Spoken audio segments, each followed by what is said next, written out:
Hey guys, welcome back to my channel. Today's video is going to be my November palette ranking, and in the month of November I did use 10 eyeshadow palettes, which is a lot less than I have been using, but I wanted to use the palettes more than once to get a good feel for them this month. So I'm going to go ahead and rank these from my least favorite to my most favorite. However, I did enjoy all of these palettes. So even my lowest ranking palette, I actually really did enjoy. I'm just kind of nitpicking so I can rank them for you guys.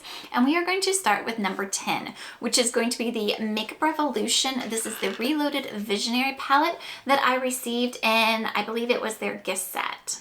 And you guys, I really enjoyed the formula of this and I enjoyed the look that I create. I love this color story.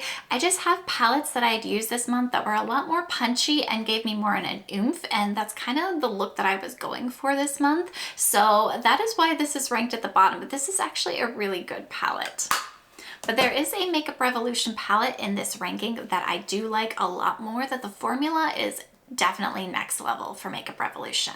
Ranked at number 9 is going to be my BH Cosmetics Passion in Paris palette, and this is one that I had decluttered, but I saw it in my daughter's collection, and this was kind of screaming like winter weather vibes, so I wanted to use it this month.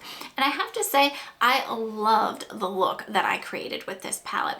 My problem with this BH Cosmetics Travel Series palettes, especially the ones that do not have the mirror up here, is the fact that these do not last on my eyes. I do use an eyeshadow primer every day, and I usually do not have issues with the eyeshadows lasting until I take my makeup off at the end of the night. But with these BH Cosmetics Travel Series palettes, I do have an issue with them lasting. So while the look was really pretty, it did not last till the end of the day, and that is why it is ranked at number 9. Ranked at number 8 is going to be my Bare Minerals Gen Nude Rose palette, and you guys, if you've seen this palette, you've known it's been decluttered from my collection quite a few times. This is one that I did not appreciate the formula of, so I gave it to my daughter and she never used it, so she gave it back to me, and then my other daughter wanted it and then gave it back to me, so it is back in my collection. But you guys, this formula is really special in that it's very good for mature eyelids.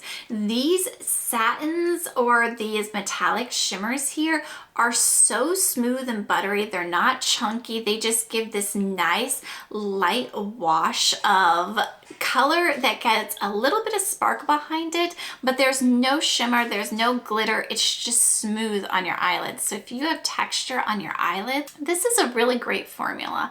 And I really like the look that I came up with this palette. It doesn't have that many options, and these two shades, let's be real, are very similar to each other. You guys can kind of see this one's a little bit more pinky and this one's a little bit more white based, but on the eyelids they kind of look the same. How I do this palette is I mix this one here with this one here to get a lighter crease shade for me, this white and this like mid-tone here.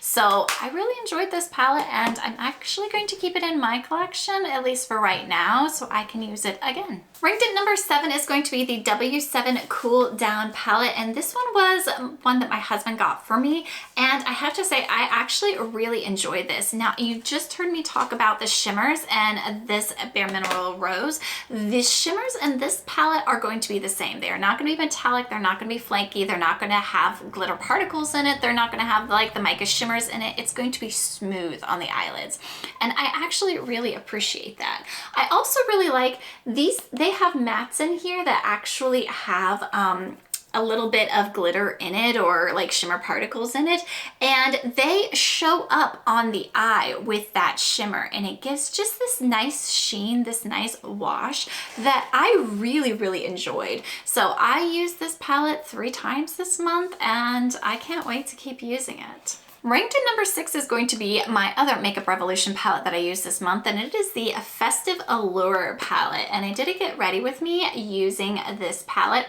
and I love all the different textures and formulations that they put in this palette. You have puttyish ones, you have metallic, you have shimmer, you have flaky, It's just a beautiful palette. Now this shade did break on me. It was the deepest shade in the palette, but I really enjoyed using this palette, and I think for Makeup Revolution, this is one of their best palettes that I have of theirs. All right, you guys, we made it to the top 5. I'm sorry if the lighting's changed just a little bit. I had to go take paper from my cat. He was being loud and obnoxious with it. But ranked at number 5 is going to be the Colourpop Out All Night palette.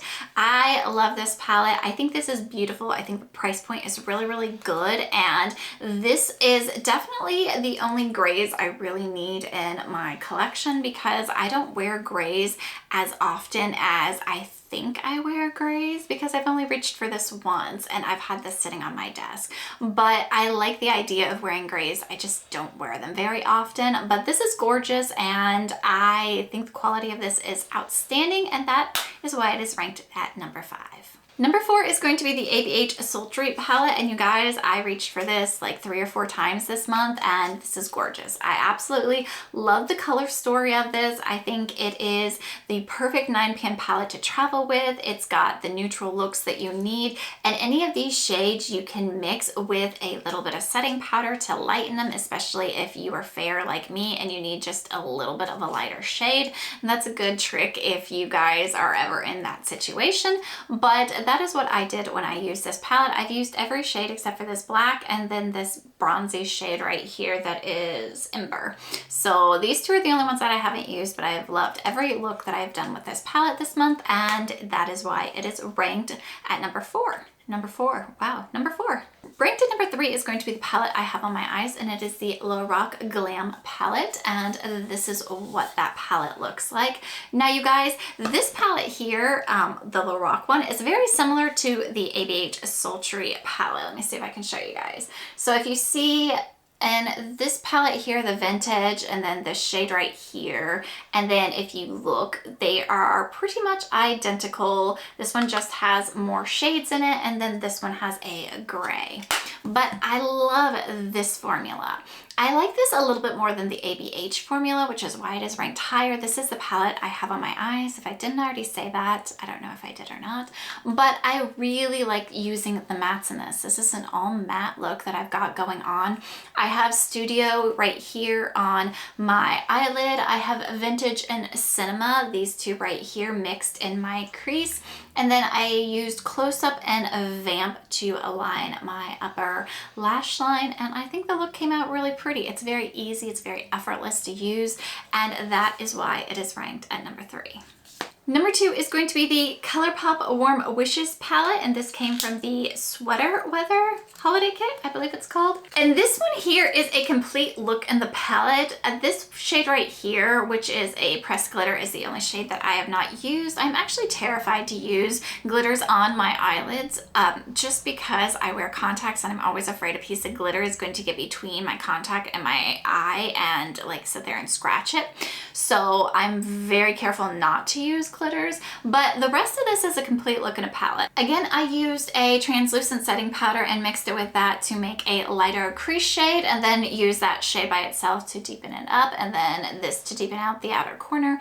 It's a beautiful look in a palette, easy to travel with. I've loved every look that came out of this palette, and that is why it is ranked at number 2. Ranked at number 1 is a brand new palette to my collection, but I've already used it twice in the month of November, and it is the Natasha Denona Retro Glam palette. And you guys all know what this palette looks like, but I have to say, I love using this palette. I used it in my November haul palette as well as my November favorites palette. This is what I have on my eyes. I think these blend beautifully. I love the cream to powder shade here. It performs so well on my mature eyelids. So I actually really like this Natasha Denona palette. And I have to say, if you've been with me for a while, you've heard me say that I am not in general a fan of Natasha Denona shadows. because I'd had some of the 5 pans from BoxyCharm, but this palette here just leaps and bounds is above the quality that was in those 5 pans. Or maybe it's the color story, but this is definitely one of those neutral lovers colorful palettes. But you can get some deeper looks with this palette using these 2 shades here. But all in all, loved this palette. Can't wait to use it some more. I've already used it in December, so you guys will be seeing it in my ranking for December as well, but that is why it is ranked number 1 for the month of November. And that is all the palettes that I used for the month of November. Let me know in the comments down below what palette you've been loving this month, and I will see you guys in my next video. Bye!